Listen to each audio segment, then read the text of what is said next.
You usually forget most of the things you studied while writing an exam simply because you failed to apply a particular study trick, which I'll be sharing with you how to apply it shortly. It is the most effective and powerful study technique, but most students don't use it. I personally failed to use it in university. I forget what I studied, and because of this, I failed most of my exam consistently because I didn't use this particular technique I'm about to show you in today's video. I didn't stop failing until I applied the technique, and when I applied it, it changed everything about how I study, and in fact, I started seeing better results in my exams. Most students, especially you, are not using this technique, and because of this, fail your exam consistently, and you start asking yourself the reason. And the reason is you are not applying this technique I'm about to show you. You prefer using ineffective study techniques such as rereading, cramming, and highlighting most of the things you are studying. In this video, I'll show you exactly how you can apply this technique, and it will change the way you study. The technique most students refuse to use while studying, which has caused you to fail several exams and which have actually caused you to forget most of the things you study, is testing. Testing is one of my deep learning framework, which is called CAT. I'm going to be buttressing more on testing and why testing is very important, which is the technique you are actually missing whenever you are trying to study. You can concentrate, you can associate, you can repeat. If you don't test yourself, anytime you are trying to study, you forget most of the things you are studied in any exam, and it will seem as if you didn't study at all. I'm going to be going deep on how you can apply testing. But before I go into how you can apply testing, there is one thing I want to quickly note. Whenever you are trying to get an information into your brain goes through three processes, which is encoding, retaining, and retrieving.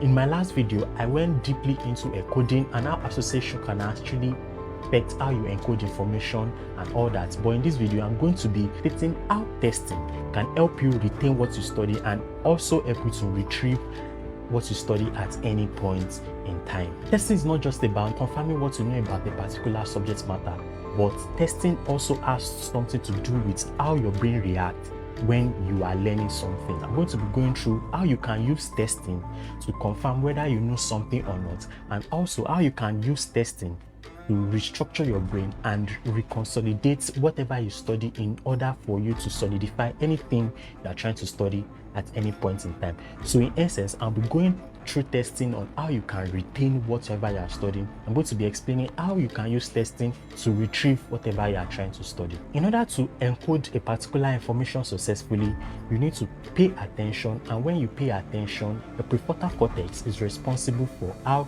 information is being encoded in your memory, and is also responsible on how you can successfully associate whatever you are studying at any point in time.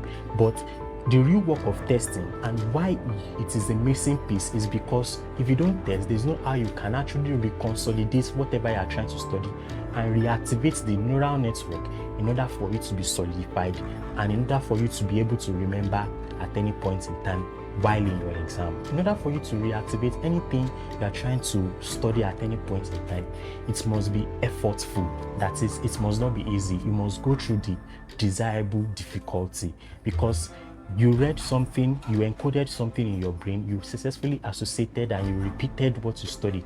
But then testing is what actually confirms that you already know, and testing actually strengthens the neural pathways and the neural network of the nerve cells that you've established. Instead of trying to reread whatever you are studying over and over again, testing can also help you to solidify the connection between neurons in your brain and make it solidified over time. And that is actually what can make you remember most of the things you study. If you just repeat what you are studying and keep rereading, there is no how your brain will go through desirable difficulty, and there is no how you'll be able to know whether you know what you are studying or not. And by the time you get to the exam hall, you discover that you could not remember because you didn't ascertain that you actually know what you studied, and also you didn't solidify the information.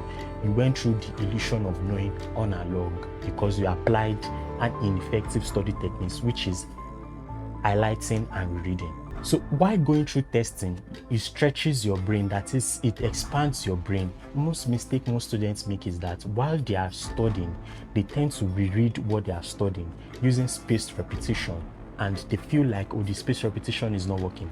But what can make spaced repetition work effectively is when you space your learning and you test yourself along the way by effortfully recalling what you learn, by retrieving, by forcing it out of your brain and retrieving it. When you force it out of your brain, you are reconsolidating it, and in fact it will strengthen the information, and by the time you go to the exam hall, you'll be able to remember most everything you study, because the testing have actually made you know what you know and what you don't know. How can you actually apply this testing in order for you to be able to sustain whatever you are trying to study at any point in time? So after I've actually ascertained how testing can actually help you by citing researches from neuroscience and cognitive science, right now I'll be going in depth on how you can apply testing and how you can successfully apply testing whenever you are studying. There are several ways I have listed here, and I want you to take the step quite well. Now, the first thing I'll be explaining on how you can actually use testing to reconsolidate whatever you are studying is active recall. Now, active recall combined with spaced repetition. Now, when you use active recall is the act of forcefully recalling anything from your brain without having access to the book. And whenever you are applying active recall, take this following step. Whenever you are reading something very first time and you are encoding, pay attention, associate what you are learning to what you've already known before, and close the book and try to recall the information to your brain. If you cannot recall, go back to it, try to learn it again, close the book and try to recall whatever you are trying to learn. Then the repetitive process of you doing that solidifies the information, reconsolidates it, and make it stays into your brain. Then after a few days, do the same thing. So by the time you do it at a spaced period of time, you've reconsolidated the information, and in fact in between you've actually rested, because sleep can actually help you reconsolidate the information and make it stronger. So by the time you apply active recall and spaced repetition over a period of time, without you rereading the information and reciting it to yourself, and always try to effortfully recall the information, force it out of your brain, is going to be hard, and that is where the magic happens. That is exactly where you can reconsolidate, and it reactivates the neural pathway while you are encoding the information. And that is where you can actually prevent illusion of knowing, because when you reread the information, and due to the fluency of you rereading the information, you tend to feel like you've known it, but then you've not. But in order to ascertain and know whether what you've learned has been encoded in your memory and actually strengthen the memory the more, you have to apply active recall, and you have to consistently, forcefully retrieve the information from your brain without having access to the book. That is one way you can apply testing. Verbal self-testing now is another aspect of active recall, which is verbal self-testing. Verbal self-testing is just about reciting what you have learned out aloud. The more you do it, the more it solidifies what you are learning, and the more it becomes hard for you to be able to forget. And by the time you get to the exam, you have a smooth exam, and in fact you're not able to forget anything you are trying to learn at any particular point in time. Another way you can apply testing is mental rehearsal. I use this most of the time, and it has actually helped me. Aside from you just reading and closing your book and try to forcefully recall, you can actually walk around and try to visualize whatever you've learned in your brain. Try to ask yourself several questions while you are going on. It's more like visualization. You visualize whatever you have read in your head. It gives you a confirmation that you've actually learned some specific things, and also strengthen the information deeply.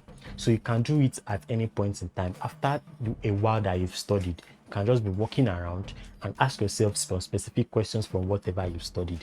And if you can answer those questions correctly, then you've actually ascertained that you've learned it. But if you cannot, that means the information has not stayed accurately, and you really need to go back and read it and make sure the information gets retained at any point in time. The most powerful and effective way which you can actually apply testing is by practice questions and past questions.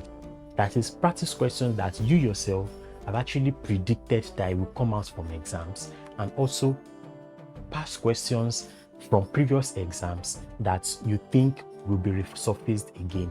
Set a simulated exam environment for yourself and apply this part and use this past question to test your knowledge and to retain whatever you study, because when you use past question, it does three things.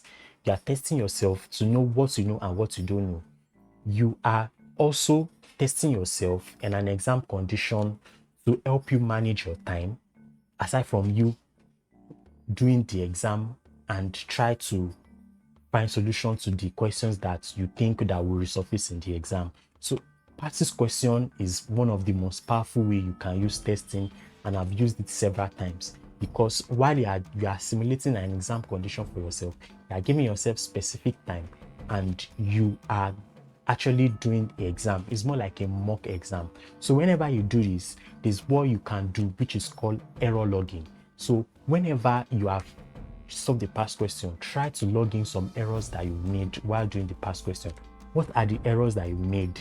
And find a way to find solutions to those errors, find solutions to those things that you've actually done wrong, and try to do the test again.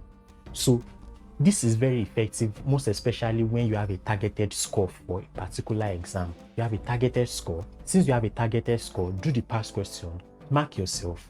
If you don't score up to that score, look for the mistakes you've done from that past question, solve those mistakes, and go back to the past question again and read and retest yourself on that past question or practice question. The more you do this as spaced amount of time, by the time you go for the exam, I bet you are going to pass the exam exceedingly after you use this particular form of testing, which is the most effective, and I've used it quite a number of times. So you can apply active recall with the past questions and also practice questions to ascertain whatever you learn, and it reinforces whatever you learn and it encodes it quite well. So I hope you got so much value from this video. If you did, please like the video and also subscribe to the channel. And also check out this other video on the things I talked about association, and how you can use association to study and remember whatever you study forever. Because if you only test and you don't actually do this particular thing that I said in this video, the whole thing is just a waste of time and you actually crammed whatever you study. So in order for you to encode the information properly, in order for you to be able to test at spaced interval, check out this other video.